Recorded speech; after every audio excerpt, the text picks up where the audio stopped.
Hello, this is a video about how to rediscover your passion for life, or just how to put passion and joy into your life.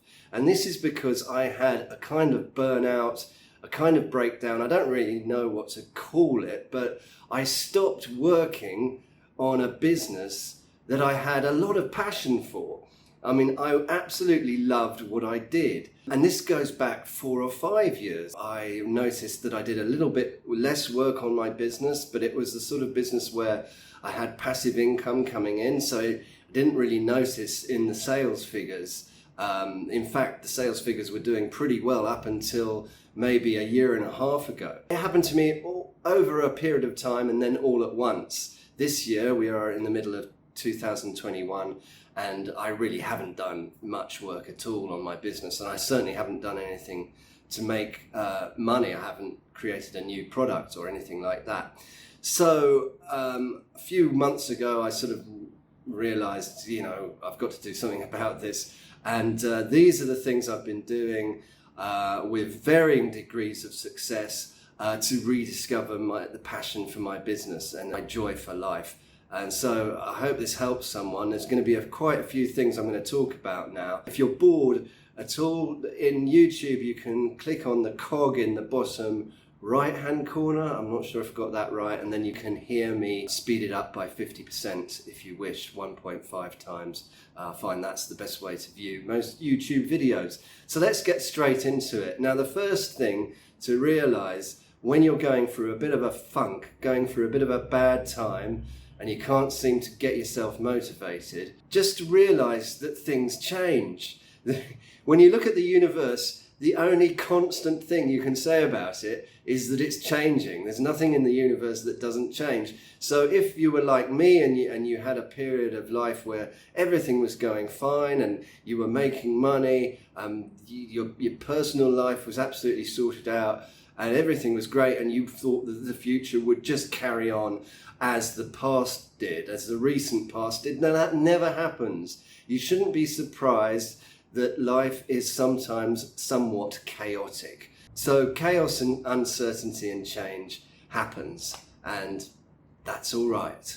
Now, the second thing is going to sound a little bit obvious, and I don't mean to sound patronizing. This was helpful for me because, as I say, I was like a rabbit in headlights. I mean, this happened over 4 or 5 years and I didn't do anything about it. It's only been this year that I've really sort of said to myself, God, I really need to sort things out here. And the first step is just to do something about it. And this sounds obvious, but if you're there with your hands in your hands, just change your physical stature, get up and go for a walk. I mean, I found this particularly obvious when a friend of mine just gave me a book, and it was a personal development book, and I've read lots of personal development books in my time, and I'd never read this book before, and I thought, all right, excellent, I'll give this a go. Sat down and started to read it, and even though the book didn't I'm going to talk about this later because it did make sense to me, but first of all, I thought, what is this load of rubbish? But I was feeling better that I was just doing something. I mean, up until then, I was just doom scrolling on Twitter looking for inspiration. And trust me, you're never going to find inspiration on Twitter. So the first, do something, whether it's reading a book, getting up, or any of the other steps that I'm going to talk about now. Now we're on the subject of reading books, and this is something that I found that has helped me a lot. I used to write and read a lot of Kindles, but I'm actually enjoying reading physical paperback books now, even though they're more expensive and to ship from the UK or the US to Thailand, and incredibly expensive when you have to pay those shipping costs. But I really am preferring reading paperback books, and I find my concentration improves, because if I'm reading a Kindle, I don't have a Kindle device. I would read it on a tablet, and the tablet would be connected to the internet, so I'm more likely to be distracted by other things on the internet. So anyway, I've been reading more personal development books, self-help books, and people can say that that's a waste of time, and that's fair enough. But the activity of reading is so much more relaxing and beneficial to your brain than doom scrolling and looking at your social media feeds. Nothing against social media, but for me, reading a paperback book when I'm away from all my devices is so much more beneficial. The book my friend gave me is Letting Go by David R. Hawkins. It took me a while to really sort of quite understand what he was going on about, but I think that book really helped me, and I might talk about that some of the time. But I've just been getting into more of the personal development books. Eckhart Tolle, of course, I've read a lot of his stuff. I think it's Thich Nhat Hanh. I don't know. I've read a lot of his books before. Also, if you have trouble sleeping, I think reading a book before you go to bed at night, again, rather than looking at the device, it is very beneficial. So this has helped me, rediscover my passion. Another thing, and these are in no particular order, is just talking to people.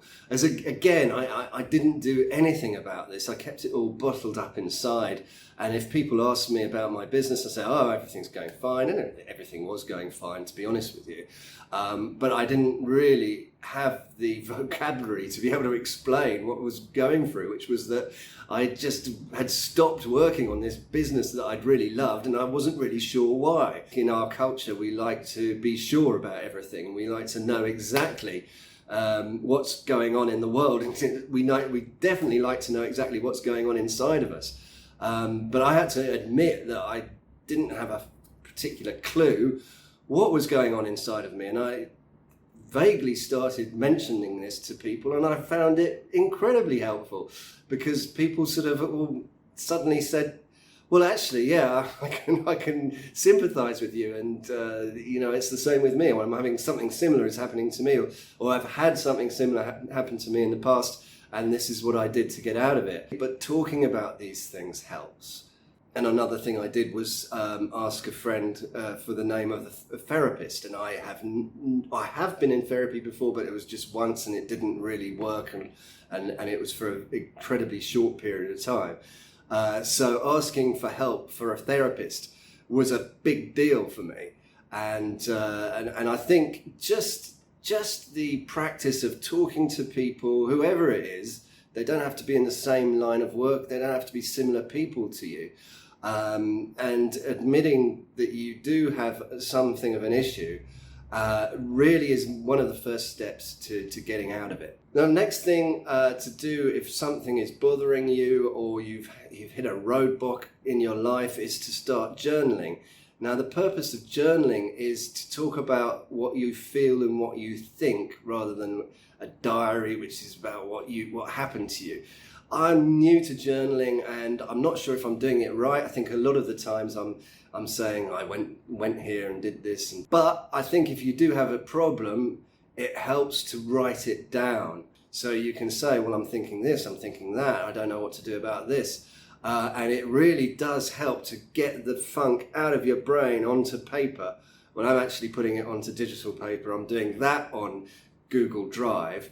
I don't know, whatever helps you, whether you'd like to do it in an analog fashion and write down in an exercise book, whether that's better. It depends on you. All these things are very personal, but I wouldn't discount journaling, because I do think that will help you get out of a bad position if you give it a try for a few months.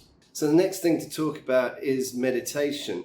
Now, this is something I was doing all through the time that I had a bad experience with my business, and it's something that I really didn't want to stop doing.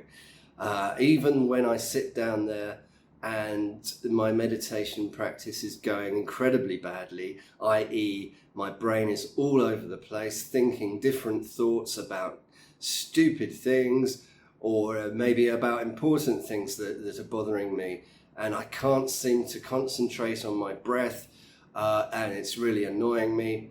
I still think it's a good idea to persevere and bring your concentration back to your breath. I'm not a teacher of meditation. I don't know much about it. It's just something I've done quite a lot since my early 30s, and I really think it's helped me.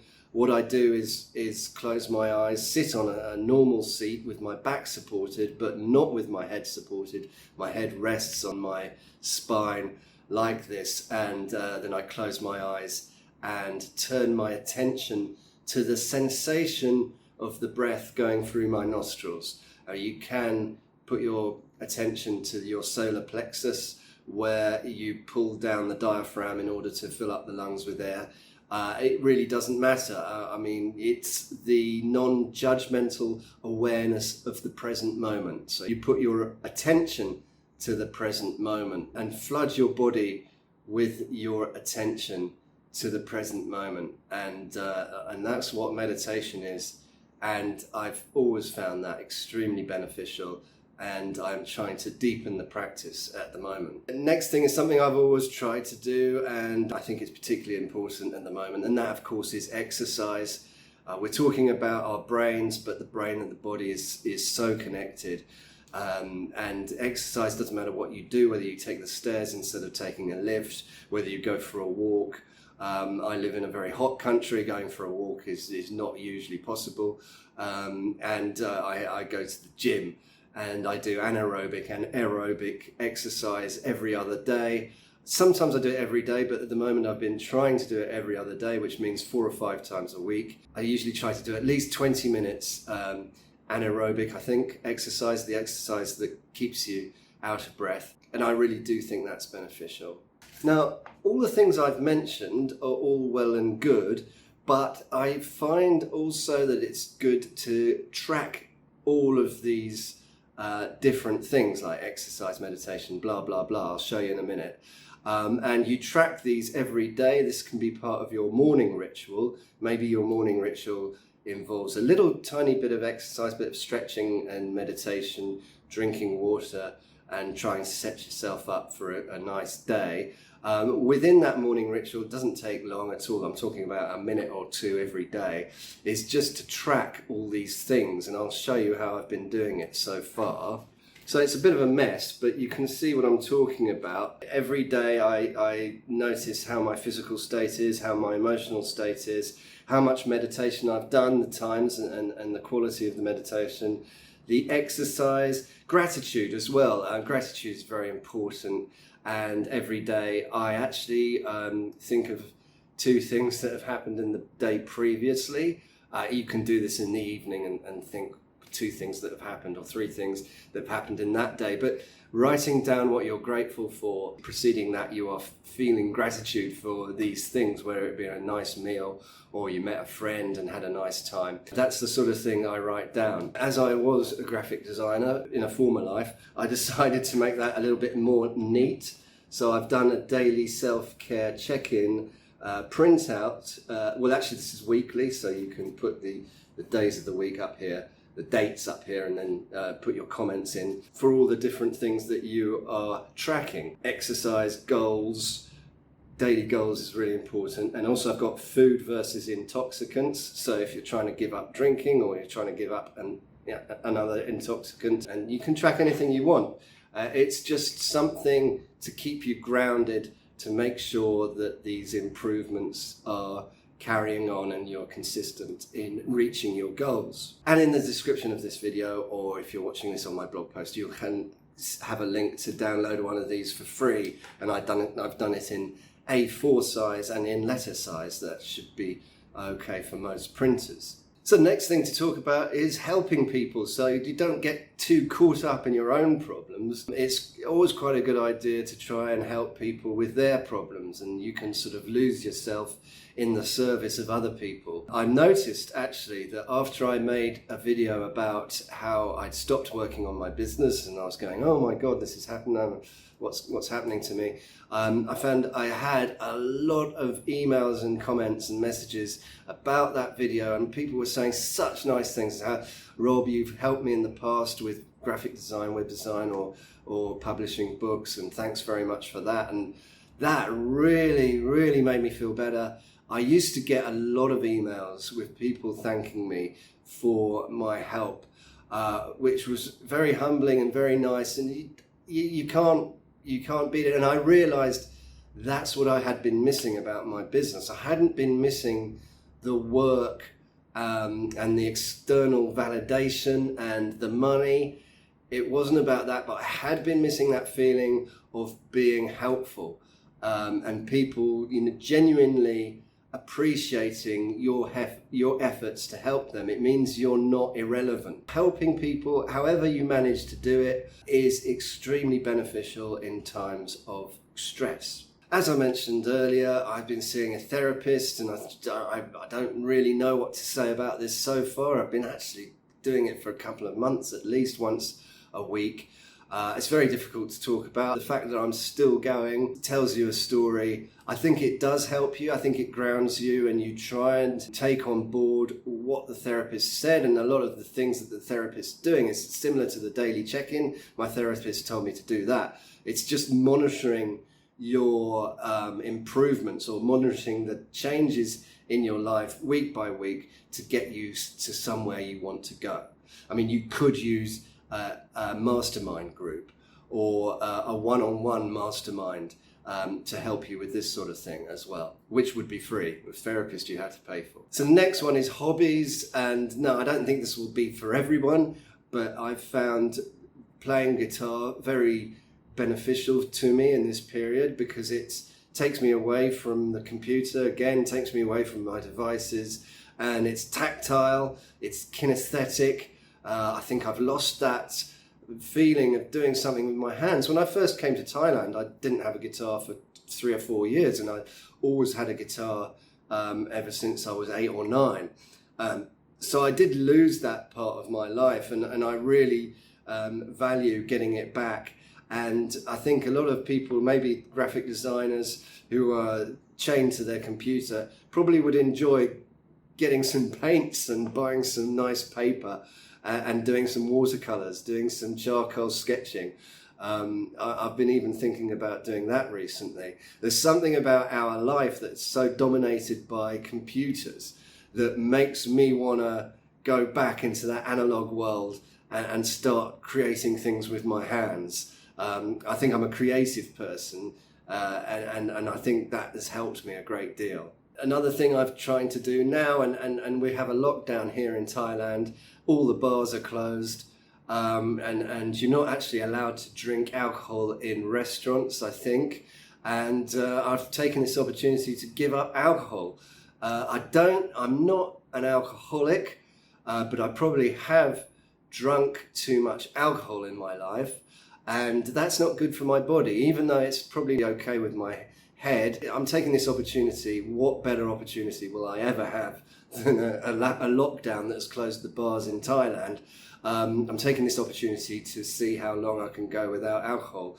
And the days when I have gone out without alcohol, I've noticed actually that my body has felt a lot better. I felt a lot more awake in the morning.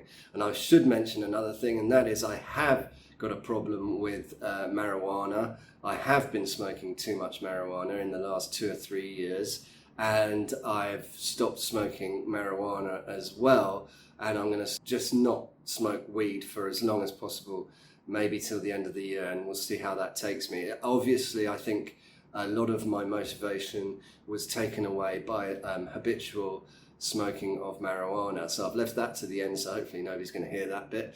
I apologise that I'm talking about something that's actually illegal, but there we go. So putting that all together now, I hope these little tips have helped you. What to do to regain your confidence, your lust, your passion, your joy, or whatever that has been missing. And I think we all go through these times, so it's not such a big deal. It's not such a big deal to talk about. Another thing to say, really important as I conclude all this, and this is something I've found that I've been doing wrong recently. I mean, I go up and down a lot.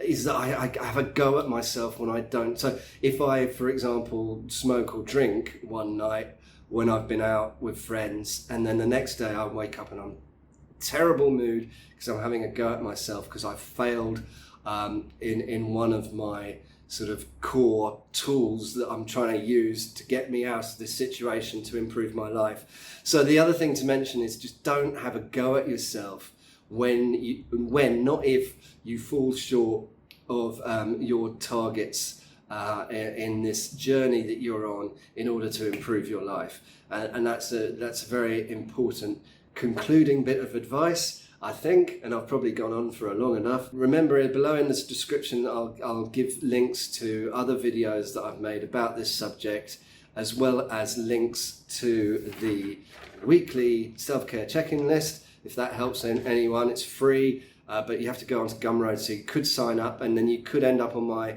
mailing list if everything is working out, but you can unsubscribe at any time. My name is Rob Cubbon. Thank you for watching this video. I'll see you in the next one.